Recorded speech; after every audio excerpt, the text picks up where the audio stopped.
Welcome to the deep dive. Today we're talking about global business strategy and really how the physical world still matters. I mean, where a company decides to open an office or even close one. It's so much more than just a budget decision, isn't it? Exactly. It's a reflection of geopolitical risk, market timing, everything. And we're going to dive into the recent moves of the flexible workspace giant, IWG. International Workplace Group. Right. And we've been looking at some fascinating sources on this. They're basically making moves in two completely opposite directions at the same time. Right. On one hand, you've got this really aggressive expansion in Asia Pacific, specifically a huge move in Hong Kong. And then on the other hand, a very deliberate, systematic withdrawal from Russia. So our mission today is to sort of piece that together. How do those two things create one single picture of what's driving real estate decisions for global professionals right now? And how that affects where you, the business traveler, can actually find reliable, high-quality places to work and stay long-term. Okay, let's unpack this. What's fascinating to me is just the sheer contrast. They're using their massive infrastructure. We're talking brands everyone knows, like Regus and Spaces, almost like a barometer for global risk versus opportunity. It's a perfect illustration, isn't it? They're watching everything, not just rent prices, but the perceived stability of an entire country. So let's start with the opportunity side, the Asian gambit. Because this is, well, it's a brilliant play on a market that's in flux. IWG is making a very specific move in Hong Kong. And it's so interesting how they're doing it. This is where it gets really good. No. They aren't just building something new. They're essentially, cleaning up after a rival who's pulling back. Exactly. They are swooping in to take over a huge amount of space that was, until recently, leased by WeWork. And it's not just any old building. They chose Haisan Place in Causeway Bay. Okay, so for anyone listening who maybe doesn't know Hong Kong that well, why is Haisan Place in Causeway Bay such a trophy location? I mean, Causeway Bay is one of the world's most famous commercial districts. It's an absolute epicenter for, finance, trade, luxury shopping. So getting a spot there is a big deal. A huge deal. And WeWork just walked away from about 32,000 square feet there, across 2 floors, the 31st to 32nd. That is a massive chunk of prime real estate to suddenly come available. And 32,000 square feet, that suggests IWG is coming in from a position of real strength, right? Especially since our sources mention that rents in that area have actually been falling a bit. Oh, absolutely. It's just textbook market timing. Lease low and then turn what was someone else's problem into a high-end, flexible asset. But it's not just about getting the space, it's about what they do with it. Right. It's about the brand. They aren't just putting a standard Regus sign on the door. They're launching their most premium brand, Signature by Regus. Signature by Regus. Okay, so how is that different? What does that signal to the market and to, business traveler looking for a space? It's a direct play for that high-end enterprise client. Yeah. The big banking firms, the law practices, the consultants that maybe WeWork struggled to hold on to. So we're talking about professionals who need top quality, fully serviced offices for longer stays, maybe months at a time. Exactly. But they don't want to be locked into a rigid 5-year lease anymore. So IWG positions itself as the stable, credible alternative for that global professional who needs a place to land and work immediately. And that kind of flexibility is in huge demand in Asia Pacific right now. It is. It's why the whole serviced office and service department sector is booming there. And the proof is in how fast this is happening. They're planning to open in August, and they've already signed their first big corporate client. 25 seats? Yeah. Already gone. It just shows that if you offer that high-quality, commitment-free space in a major hub like Hong Kong, global companies will jump on it instantly. Flexibility is no longer just a perk. It's a core requirement. It absolutely is. Okay, so that's the sound of opportunity. Now, let's pivot. From seizing a commercial opening to managing geopolitical risk, the difference between what IWG is doing in Hong Kong versus Russia, it couldn't be more dramatic. It's a completely different playbook. This is that geopolitical pivot. In Asia, it was all about commercial strategy.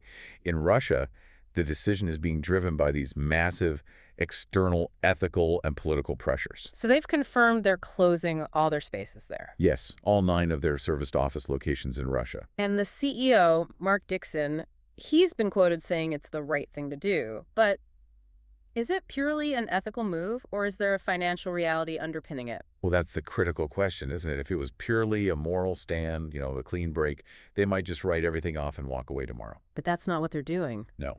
Dixon has been clear that the withdrawal is gradual. They're letting the leases expire naturally. They're cutting all new investment, but they're not just, tearing up contracts.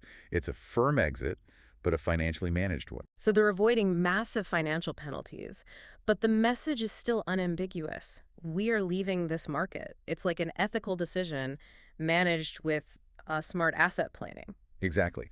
And if we connect this to the bigger picture, what's so fascinating is that this decision is also a response to what their customers were already doing. What do you mean? Their core customer base. We're talking international companies, global teams. They were already pulling back from Russia. They were reducing their presence.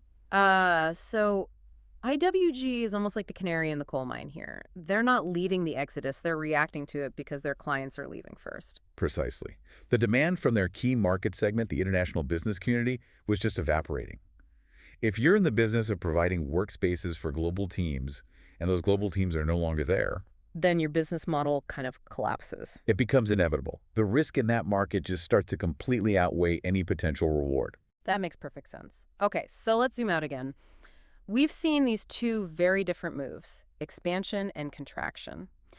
What about the company's overall health? I mean, pulling out of 9 offices must be a challenge, but the sources we saw suggest a pretty strong global recovery. The strength is really there, and it just proves how solid the flexible work model is, outside of these major conflict zones. Globally, they're reporting that office occupancy is back up to 75%. 75%. And we should put that number in context, right? Before the pandemic, the average was maybe, 80 to 85%? That's right. So getting back to 75% is a huge recovery from the lows. But that gap, that 5 or 10% difference, that's not just lost business. No, that's the interesting part. That gap represents the real estate that big companies have permanently shifted away from long-term, rigid leases. That's IWG's opportunity right there. Because corporations are using that slice of their budget for flexible space instead. For project teams, for business travelers, for anyone who needs a high-quality, temporary setup. And that steady demand gives them pricing power again. Pricing power. That's always a good sign. What are the sources saying about that? They're indicating that prices are rising across the board, and, importantly, they've stopped offering those big discounts that were common during the pandemic. Though demand is strong enough that they don't need to, the market's really found its new normal. It looks that way. But the story doesn't just end with them leaving Russia. They're also playing a really active role on the other side of that crisis. Right, in supporting companies that had to relocate. Exactly. They're using their huge global network to help companies that had to leave Ukraine, often in a hurry. Their footprint across Europe becomes this massive logistical advantage for businesses in crisis. And are there specific countries that are becoming hubs for this? The sources mention Poland, Romania, and Portugal specifically. And just think about what those companies need. They have to get back up and running immediately.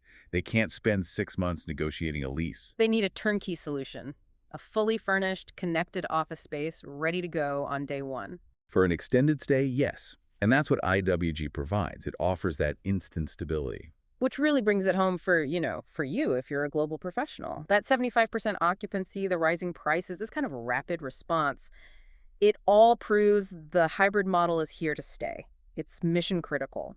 It really solidifies this idea that flexibility isn't just a temporary fix. It's a permanent strategic tool for any international business. So what does this all mean? When we put it all together, we've seen IWG running this perfect dual strategy. It seems completely informed by their read on global stability. Yeah, on one side, they're expanding, they're snapping up these prime assets in a place like Hong Kong, launching premium brands. And at the same time, they're being incredibly cautious, making a very measured, financially sound withdrawal from a market where the geopolitical risk is just too high. It means that if you want to know where the world's most sophisticated businesses are placing their bets, you just have to follow the infrastructure. And they are all betting on stability, quality, and above all, flexibility. And these decisions, this rapid deployment of infrastructure, it has consequences that go way beyond just IWG's bottom line. It absolutely does. And that raises a really interesting final thought for you, the listener, to consider.